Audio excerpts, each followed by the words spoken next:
मैं डॉक्टर के L Meena, associate professor in geography, government college Rajgarh. आज हम बीए पार्ट सेकंड में महत्वपूर्ण टॉपिक मानव भूगोल का महत्वपूर्ण टॉपिक भारत की जनजातियाँ। भारत की मुख्य मुख्य जनजातियों में हमने अध्ययन किया है भील जनजाति का। आज हम अध्ययन करेंगे भारत की एक महत्वपूर्ण जनजाति गोंड। गोंड भारत की आदिवासी संख्या के हिसाब से, जनजाति के हिसाब से सबसे बड़ी जनजाति है। इनकी संख्या अनुमानित 20-25 लाख के मध्य बताई गई है। इनका राजनीतिक और ऐतिहासिक विरासत भी अन्य जनजातियों से श्रेष्ठ माना गया है। गोंडों ने दंडकारण्य, छत्तीसगढ़, विंध्य प्रदेश, बुंदेलखंड, बघेलखंड में के विशिष्ट क्षेत्रों में ये 15वीं सदी से 18वीं सदी तक शासन किया इन्होंने। फुक्स के अनुसार गोंडों का सामाजिक संगठन 2 प्रणालियों पर आधारित है, कुलगत और क्षेत्रीय है। कुलगत प्रणाली वाले गोंड क्षेत्रीय राजाओं के प्रभाव से अपने को विकसित कर शासक स्तर तक पहुंचे, जबकि क्षेत्रीय प्रणाली के लोग जो कृषि कार्य आदि करके जाति प्रथा के अनुसार निचले वर्ग में गिने गए। राजगोंड 4 वर्गों में बटे गए: देवगोंड, सूर्यवंशी गोंड, देवगढ़ी गोंड और रावणवंशी गोंड। सामान्य गौड़ों को 1 दर्जन से अधिक उपजातियां हैं।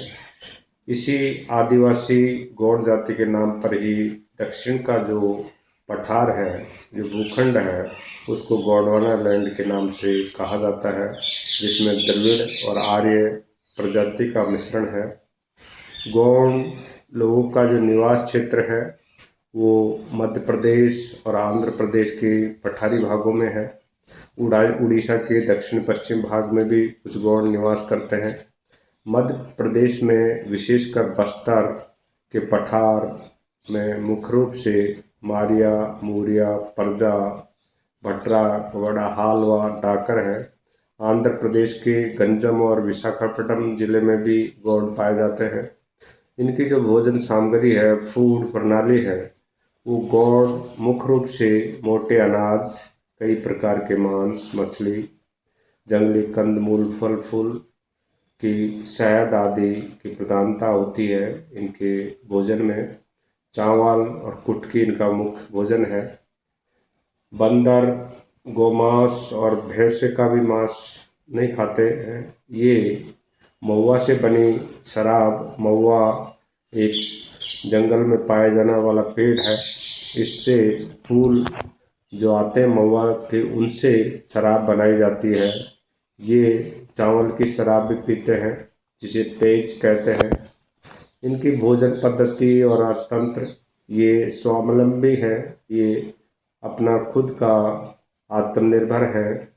इनकी सीमित आवश्यकताएं होती हैं, कृषि और जंगल से पूरी हो जाती है। ये स्थायी और अस्थायी दोनों प्रकार की कृषि करते हैं। स्थायी कृषि को ये दिप्पी कृषि और परिवर्तन कृषि को पोड़ा कहते हैं। इनकी कृषि प्रणाली परंपरागत ढंग से की जाती है।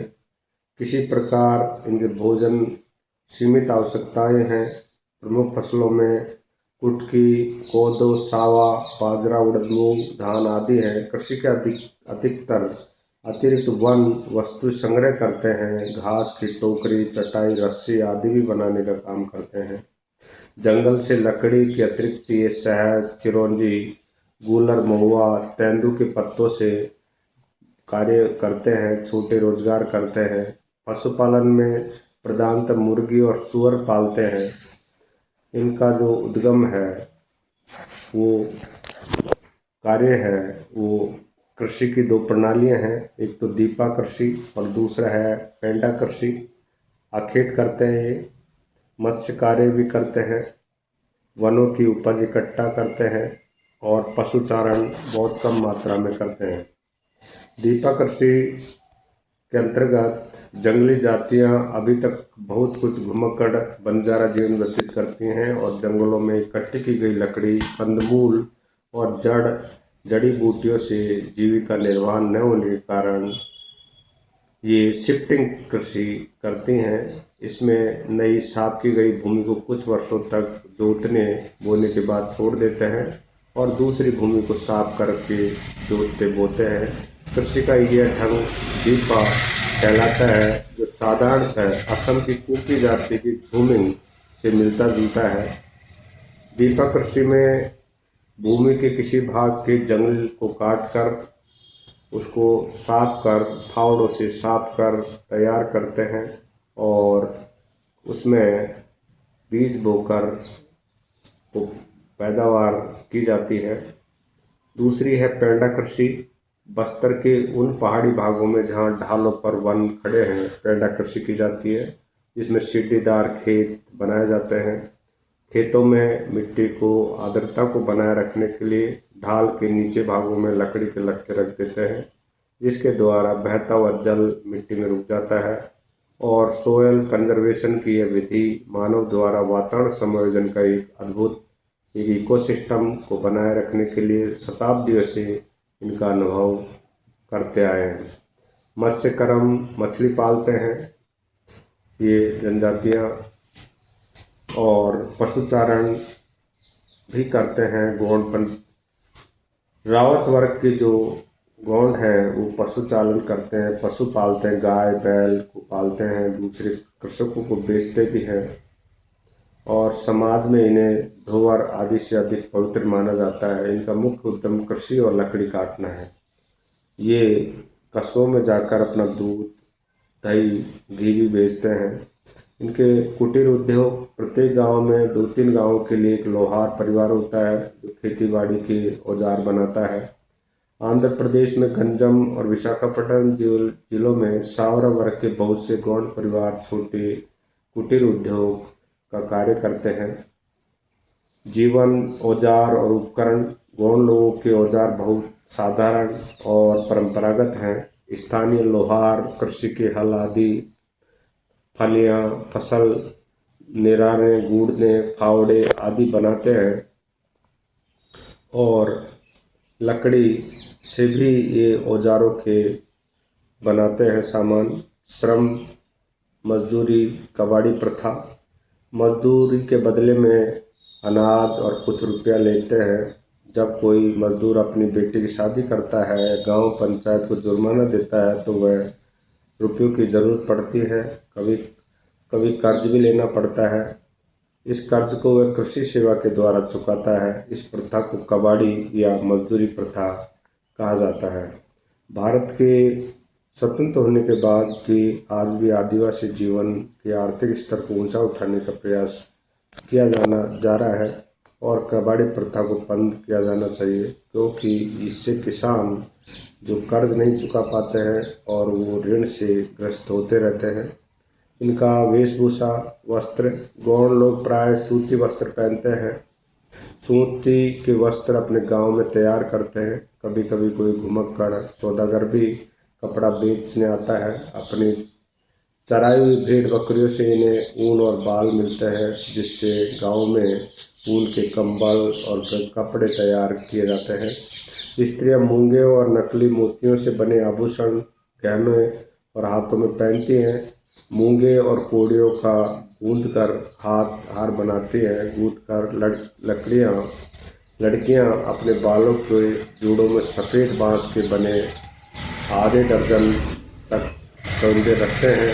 शरीर पर चित्र गोदना जो होता है, आजकल इसको टैटू भी कहते हैं, उसका भी बहुत ही प्रचलन है।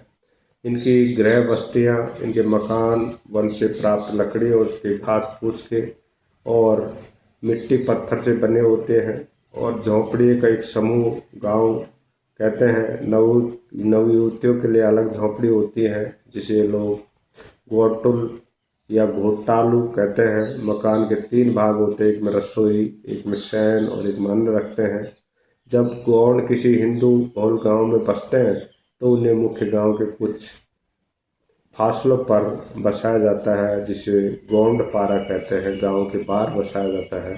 गांव की भूमि का चुनाव जल स्रोत, कृषि भूमि और सुरक्षा के ध्यान में रखकर किया जाता है। विवाह के पूर्व लड़के लड़कियां घोटालों में स्वतंत्रता से मिलते और यौन संबंध स्थापित करते हैं। जब युवक युवती एक दूसरे को पसंद करते हैं तो लड़का कंधा देता है और प्रणय निवेदन कंगा देता है और प्रणय निवेदन का प्रतीक है। यदि युवती कंगा स्वीकार करती है तो मान लिया जाता है कि प्रणय सफल है। अपनी स्वीकृति के रूप में लड़के लड़कों को तंबाकू देते हैं। उपकरण और अस्त्र शस्त्र जो है, इनके कृषि के काम आने वाले उदाल, खुरपी और शिकार में काम आने वाले तीर, धनुष, कुल्हाड़ी, डंडा आदि होते हैं। और ये अच्छे तीरंदाज भी होते हैं, जो इनका पुश्तैनी गुण है। सामान ढोने के लिए बांस की बनी बगी का भी प्रयोग करते हैं। इनका सामाजिक संगठन जो है, ये कृषक लोग हैं और शासन व्यवस्था भी देखते हैं। गुरु गौड़ मूलतः कृषि है। गौड़ के सामाजिक संगठन की एक विशेषता सबसे बड़ी ये है, ये अर्धक की व्यवस्था है। प्रत्येक अर्धक अनेक गोत्रों का होता है, जिन्हें वे भाई गोत्र कहते हैं।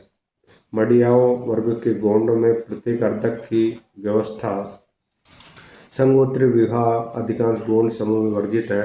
गौंडों का सामाजिक संगठन दो तरह से आधारित है, कुलगत प्रथा और क्षेत्रीय।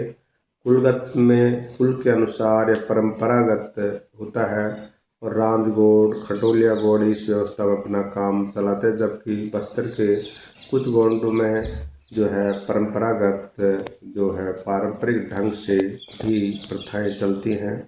इस तरह ये भारत में एक महत्वपूर्ण जनजाति है गौंड, जो मध्य प्रदेश में अधिकतर पाई जाती है।